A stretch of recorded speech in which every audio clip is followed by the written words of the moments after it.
বিসমিল্লাহির রহমানির রহিম। জনাব মাহবুব আলী, মরহুম মাহবুব আলী খান 41তম মৃত্যু বার্ষিকী উপলক্ষে আয়োজিত আজকের এই আলোচনা সভার সম্মানিত সভাপতি জনাব সাদিক, সম্মানিত সভাপতি, মঞ্চে উপস্থিত ওলেমা মাশায়েখগণ, সম্মানিত ওলেমা মাশায়েখগণ, মঞ্চে উপস্থিত অতিথিবৃন্দ এবং আমার সামনে উপস্থিত আমন্ত্রিত অতিথিবৃন্দ,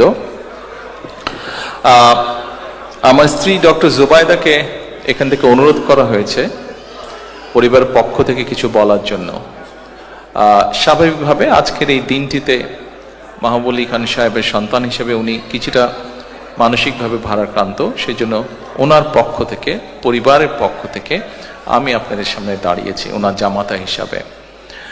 আমি প্রথমে আজকের অনুষ্ঠানের এই আয়োজকবৃন্দ যারা আছেন সকলকে একটা সুন্দর আজকের এই সুন্দর অনুষ্ঠানটি আয়োজন করার জন্য সকলকে আন্তরিকভাবে পরিবারের পক্ষ থেকে ধন্যবাদ জানাতে চাই। যেভাবে মরহুম মাহবুব আলী খান সাহেবের জীবনী তুলে ধরা হয়েছে, যেভাবে ওনাকে সুন্দরভাবে উপস্থাপন করা আছে, দেশের জন্য উনি যে সকল কাজগুলো করেছিলেন সেগুলো যেভাবে সুন্দরভাবে উপস্থাপন করা হয়েছে, যারা যারা কষ্ট করে এই আয়োজনগুলি আয়োজন করেছেন, এই প্রোগ্রামগুলোকে সাজিয়েছেন, প্রত্যেককে আন্তরিকভাবে আমি পরিবারের পক্ষ থেকে ধন্যবাদ জানাতে চাই। সম্মানিত উপস্থিতিবৃন্দ, আমার যেহেতু একটি আলাদা পরিচয় আছে, আমি একজন রাজনৈতিক কর্মী, স্বাভাবিকভাবে যখন আপনাদের সামনে দাঁড়িয়েছি একটি দুটি কথা 1 মিনিট সময় হয়তো আমি নিব। এখানে কথা এসেছে মরহুম মাহবুব আলী খান সাহেবের বিষয়। উনি একজন দেশপ্রেমিক মানুষ ছিলেন, দেশের জন্য উনি কাজ করেছেন। এখানে কিছুক্ষণ আগে বিভিন্ন বক্তব্য বলে গেছেন যে দেশে একটি পরিবর্তন এসছে, দেশের মানুষ কিছু চাইছে, রাজনৈতিক দলগুলো, রাজনৈতিক কর্মী, রাজনৈতিক নেতৃবৃন্দের কাছে সামনের দিকে বাড়তে চাইছে দেশ। এখানে আপনারা যারা আছেন প্রায় অধিকাংশ মানুষই রাজনীতির সাথে জড়িত আছেন। আমরা যারা রাজনীতি করি, আমরা রাজনীতি করি দেশের মানুষের জন্য, দেশের মানুষের পাশে দাঁড়ানোর জন্য। আমি সকলকে অনুরোধ করব যে আসুন, আমাদের যেই সুযোগটি এসছে দেশের মানুষের পাশে দাঁড়ানোর জন্য, আমাদের যেই সুযোগটি এসছে দেশকে সামনে এগিয়ে নিয়ে যাবার জন্য, আমরা সেই সুযোগটিকে কাজে লাগাই। আমরা আমাদের কাঙ্ক্ষিত, শহীদদের কাঙ্ক্ষিত যে বাংলাদেশের জন্য তারা নিজের প্রাণকে উৎসর্গ করেছেন, সেই বাংলাদেশকে যাতে আমরা ধীরে ধীরে গড়ে তুলতে পারি। সম্মানিত উপস্থিতিবৃন্দ,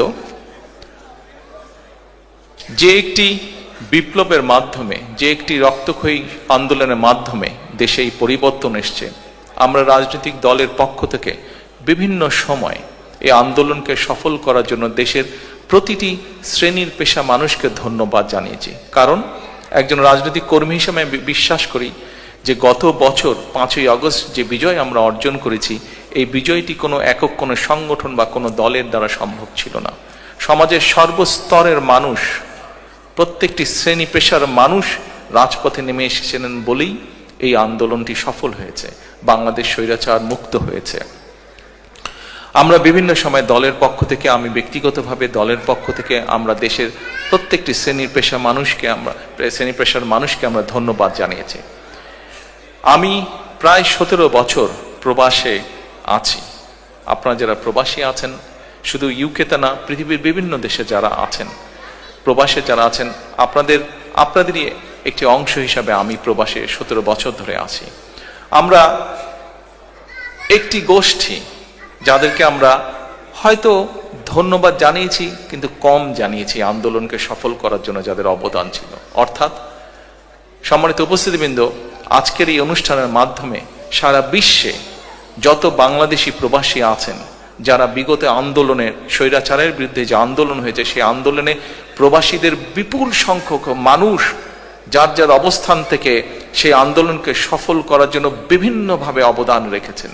দেশের রাজনৈতিক নেতাকর্মীদেরকে সহযোগিতার মাধ্যমে, সোশ্যাল মিডিয়ার মাধ্যমে, মানুষকে উদ্বুদ্ধ করার মাধ্যমে বিভিন্নভাবে প্রবাসী মানুষেরা, আমাদের দেশের বাংলাদেশি প্রবাসীরা সহযোগিতা করেছেন, সাহায্য করেছেন। আমি আজকে এই অনুষ্ঠানের মাধ্যমে পৃথিবীর যে সকল জায়গায়, যে প্রান্তে, যে সকল প্রান্তে যেই বাংলাদেশি আছেন, প্রত্যেকটি বাংলাদেশিকে, প্রত্যেকটি প্রবাসীকে, যারা এই আন্দোলনে আমাদেরকে সহযোগিতা করেছেন, যারা এই আন্দোলনে আমাদেরকে উদ্বুদ্ধ করেছেন, বিএনপি সহ সকল গণতান্ত্রিকামী রাজনৈতিক দলের নেতৃবৃন্দ কর্মীদেরকে উদ্বুদ্ধ করেছেন, সহযোগিতা করেছেন, সাহায্য করেছেন বিভিন্নভাবে যার যার অবস্থান থেকে। প্রত্যেকটি মানুষকে আমি আন্তরিকভাবে ধন্যবাদ জানাতে চাই, আন্তরিকভাবে প্রবাসীদেরকে আমি ধন্যবাদ জানাতে চাই দেশকে স্বৈরাচার মুক্ত করার জন্য। প্রবাসীদের কাছে আমি আহ্বান জানাবো, আপনারা যেভাবে দেশকে গড়ে তুলতে সাহায্য করেছেন অতীতে, ইনশাল্লাহ আগামী দিনে গণতান্ত্রিক যে সরকার আসবে সেই সরকারকে আপনারা সহযোগিতা করবেন, যাতে দেশকে যারা আসবে তারা যাতে দেশকে সামনের দিকে এগিয়ে নিয়ে যেতে পারে। পরিশেষে আবারও সকলকে আন্তরিকভাবে ধন্যবাদ জানিয়ে আমার বক্তব্য শেষ করছি। আল্লাহ হাফেজ। বাংলাদেশ জিন্দাবাদ।